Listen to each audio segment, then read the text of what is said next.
बच्चों, अभी तक हमने जितने भी क्वेश्चंस डिस्कस किए थे इशू ऑफ शेयर्स वाले चैप्टर में, हमने देखा था कि जैसे जैसे कंपनी शेयर्स इशू करती है तो उन शेयर्स के बदले में कंपनी को पैसा मिलता है, कैश मिलता है। तो कंपनी बैंक अकाउंट को डेबिट किया करती थी, because debit what comes in, bank is the receiver. तो कैश है, कैश हमारे पास आता है, बैंक में पैसा आता है, तो इसलिए हम बैंक को डेबिट करते थे और पैसा रिसीव करते थे।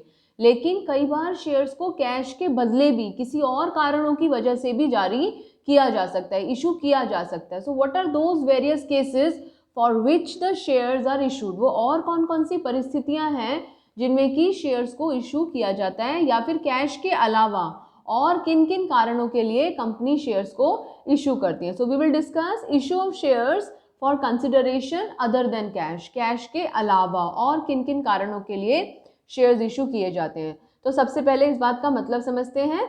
जब शेयर्स को कैश के लिए नहीं, यानी कि कंपनी इशू कर रही है नॉट फॉर कैश, जब शेयर्स को कैश के लिए नहीं बल्कि अन्य कारणों के लिए इशू करती है, तो उसे issue of shares for consideration other than cash माना जाता है। Now what could be those various cases, वो कौन कौन से कारण हो सकते हैं। जैसे कि number 1, issue of shares for purchase of asset, कोई संपत्ति खरीदने के बदले में शेयर्स इशू कर रहे हैं। कोई बिल्डिंग खरीदी, कोई मशीन खरीदी, उस मशीन के बदले में शेयर्स इशू कर दिए, उस बिल्डिंग के बदले में कंपनी ने कैश देने की बजाय शेयर्स दे दिए।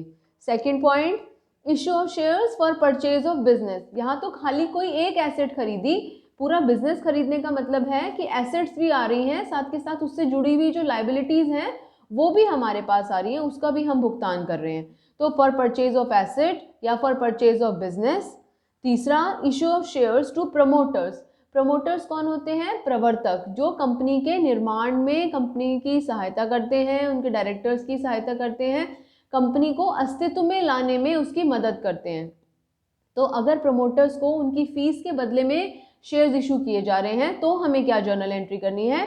और बिल्कुल इसी तरीके से अंडर राइटर्स होते हैं जो कंपनी के शेयर्स बिकवाने में, शेयर्स को सेल कराने में कंपनी की मदद करते हैं। तो अगर अंडर राइटर्स की कमीशन को कैश में देने की बजाय शेयर्स इशू कर दिए जाएं तो फिर हम क्या जर्नल एंट्री करते हैं। So these are the various cases, ये वो केसेस हैं जिनके बारे में हम डिस्कस करेंगे।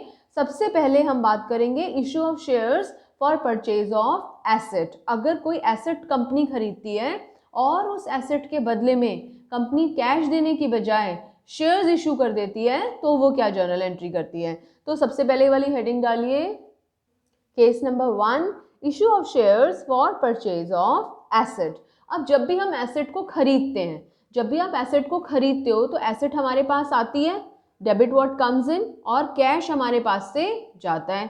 अब यहाँ पर अभी कैश तो हमारे पास से जा नहीं रहा, लेकिन हम किसी ना किसी से तो हम उस एसेट को खरीद रहे हैं। हम खरीदार हैं और सामने वाला व्यक्ति बेचने वाला है।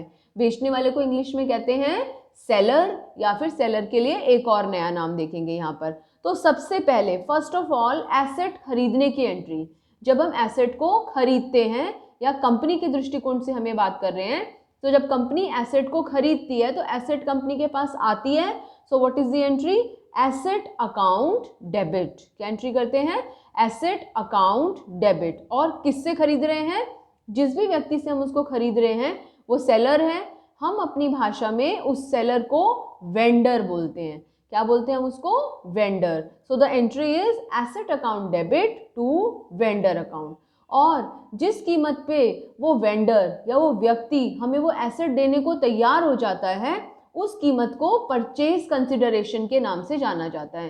किस नाम से जाना जाता है, परचेज कंसिडरेशन। तो अब यहाँ पर बात आती है अमाउंट क्या लिखा जाएगा, एसेट के आगे एसेट का अमाउंट और वेंडर के आगे हमेशा परचेज कंसिडरेशन।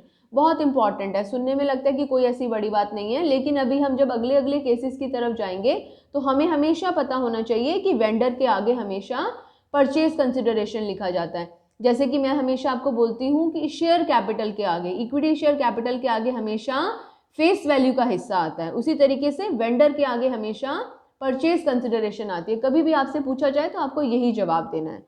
तो एसेट खरीदने की एंट्री, नरेशन लिख लीजिए, एसेट परचेज्ड फ्रॉम वेंडर, कि हमने वेंडर से एसेट को खरीदा, ये उसकी जर्नल एंट्री हमने करी है।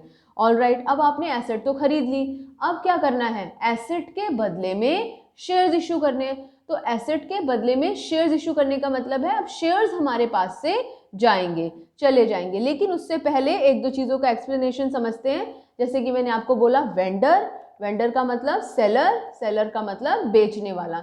ये कौन एंट्री कर रहा है? खरीदने वाला व्यक्ति, खरीदने वाली कंपनी एंट्री कर रही है। तो ये in the books of buyer है, in the books of purchaser है। परचेजर या बायर को जैसे हमने वेंडर बोला ऐसे ही उसको एम्प्टर बोलते हैं, EMPTOR। तो यहाँ सेल करने वाले को, बेचने वाले को वेंडर कहा जाता है। तो वेंडर मतलब सेलर या बेचने वाला। और परचेज कंसिडरेशन का क्या मतलब है? संपत्ति या बिजनेस खरीदने के बदले में, या तो हम संपत्ति खरीदने के बदले में या बिजनेस खरीदने के बदले में जो भी भुगतान किया जा रहा है, जो भी पेमेंट की जा रही है, उस राशि को, उस अमाउंट को परचेज कंसिडरेशन के नाम से जाना जाता है। फर्स्ट एंट्री क्लियर है? हमेशा फर्स्ट एंट्री क्या करोगे? Asset account debit to vendor account. Asset के आगे एसेट का अमाउंट, वेंडर के आगे purchase consideration. Now the second entry. Second entry है शेयर्स इशू करने की एंट्री। शेयर्स इशू करने की एंट्री का मतलब क्या है? कंपनी शेयर्स इशू करती है दो तरीकों से। Every time the shares are either issued at par or they are issued at a premium more than the face value। अब शेयर्स हमारे पास से जा रहे हैं, कंपनी के पास से शेयर्स जा रहे हैं, क्योंकि कंपनी अपनी बुक्स में एंट्रीज कर रही है। और किसके पास जा रहे हैं? वेंडर के पास में। पहली एंट्री वेंडर पे खत्म, दूसरी एंट्री वेंडर से शुरू। So what will be the entry? Vendor account debit, और वेंडर के आगे ऊपर वाला अमाउंट, वही परचेज कंसिडरेशन वाला amount, to equity share capital account. जो भी अमाउंट, शेयर्स की फेस वैल्यू क्या आएगा? इक्विटी शेयर कैपिटल के आगे हमेशा face value. So vendor account debit to equity share capital. लेकिन अगर उन शेयर्स को प्रीमियम पे इशू किया गया है तो हमारी एंट्री क्या हो जाएगी?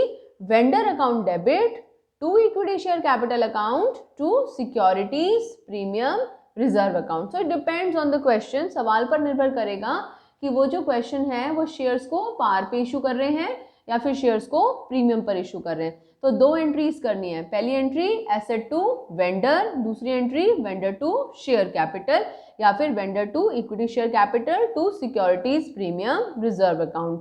क्वेश्चन देखते हैं। क्वेश्चन देखने से पहले कई बार हमें नंबर ऑफ शेयर्स, कई बार क्या ऑलमोस्ट इन एवरी क्वेश्चन हमें नंबर ऑफ शेयर्स निकालने पड़ते हैं। We have to calculate how many shares are being issued to the vendor. हम कितने शेयर्स इशू कर रहे हैं। In that case we have to apply the formula. ये फॉर्मूला लिख लीजिए, number of shares is equal to purchase consideration upon the issue price. अब purchase consideration तो हमें पता है, the amount that is to be paid to the vendor for the purchase of asset, उस संपत्ति को खरीदने के बदले में जो भी भुगतान किया जा रहा है। और इशू प्राइस जो होता है, इशू प्राइस का मतलब होता है face value of one share या फिर फेस वैल्यू प्लस प्रीमियम। अगर डिस्काउंट भी होता तो फेस वैल्यू माइनस डिस्काउंट, यानी कि फेस वैल्यू या फेस वैल्यू प्लस प्रीमियम। अगर खाली फेस वैल्यू पर है 10 रुपये है तो 10 रुपये से भाग करेंगे।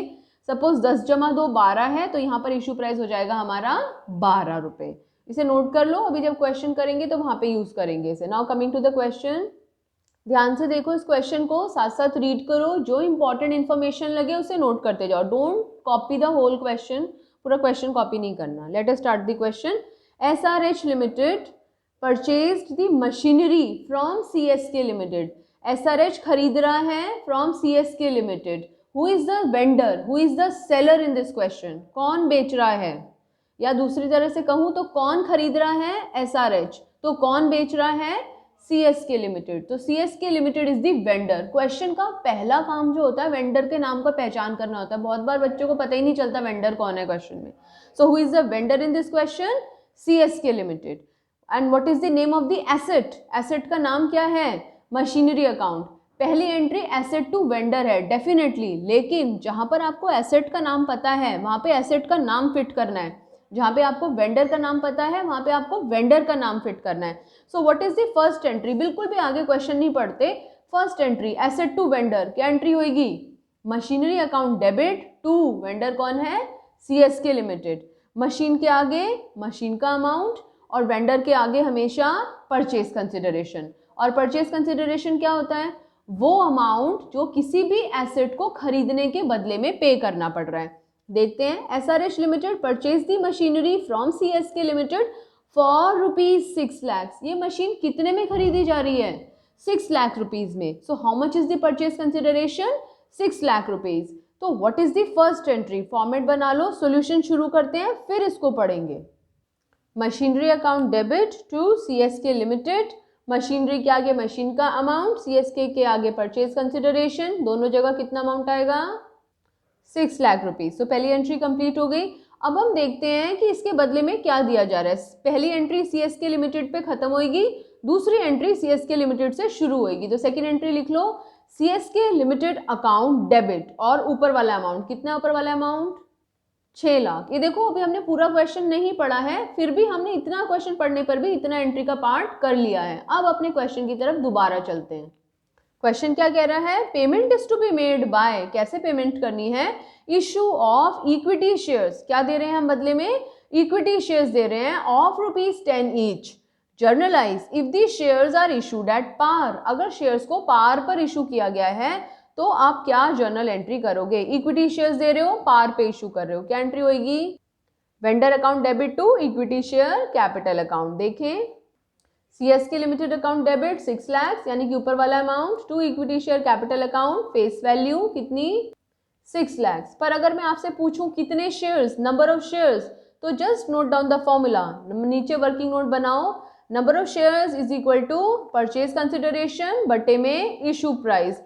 कितनी है परचेज कंसिडरेशन इस क्वेश्चन में, 6 लाख रुपए, जो वेंडर के आगे लिखा हुआ है वो हमेशा परचेज कंसिडरेशन होता है, बटे में इशू प्राइस, एक शेयर की इशू प्राइस फेस वैल्यू है, तो 11 से 10 से डिवाइड करा तो कितने शेयर्स आ गए, 60,000। so 60,000 shares multiplied by 10 that comes out to 6 lakh. तो अगर कोई आपसे क्वेश्चन पूछे कि कंपनी ने कितने शेयर्स इशू करे हैं, कितने शेयर्स इशू करे हैं कंपनी ने, 60,000 शेयर्स। केस 1 हमारा कंप्लीट हो गया, अब केस 2 की तरफ बढ़ते हैं। पहले वीडियो को पॉज करके केस 1 कंप्लीट करना, फिर ही केस 2 की वीडियो देखना। केस 2 क्या कहता है, that the shares are issued at a premium of 20%, premium of 20%, 10 रुपए का शेयर 20% प्रीमियम, 10 का 20% कितना होता है, फटाफट बताओ, 2 रुपए। तो टोटल अमाउंट हो गया 10 जमा 2 12, 10 का शेयर 12 में प्रीमियम पे इशू कर रहे हैं, पार पे करें या प्रीमियम पे करें, पहले एंट्री हर जगह सेम होगी, एसेट टू वेंडर, एसेट का नाम क्या है, machinery account debit to vendor का नाम क्या है, सीएसके लिमिटेड, और वेंडर के एसेट के आगे एसेट का अमाउंट, वेंडर के आगे purchase consideration, narration machinery purchase from CSK limited.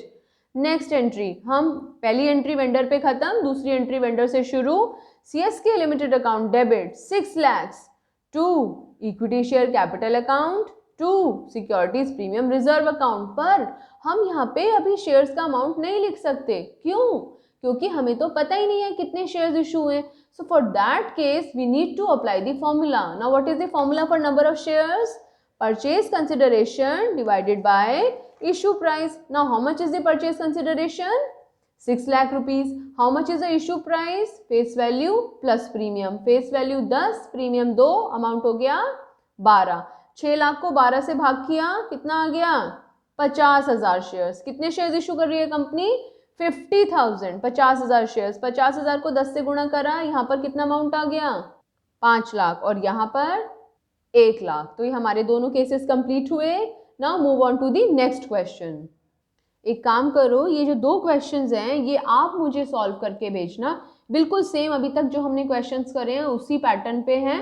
तो वीडियो को पॉज करके इसमें से जो जो इंपॉर्टेंट इन्फॉर्मेशन है उसको नोट कर लो, क्वेश्चन को सॉल्व करो और अभी मुझे इसका सोल्यूशन भेजो।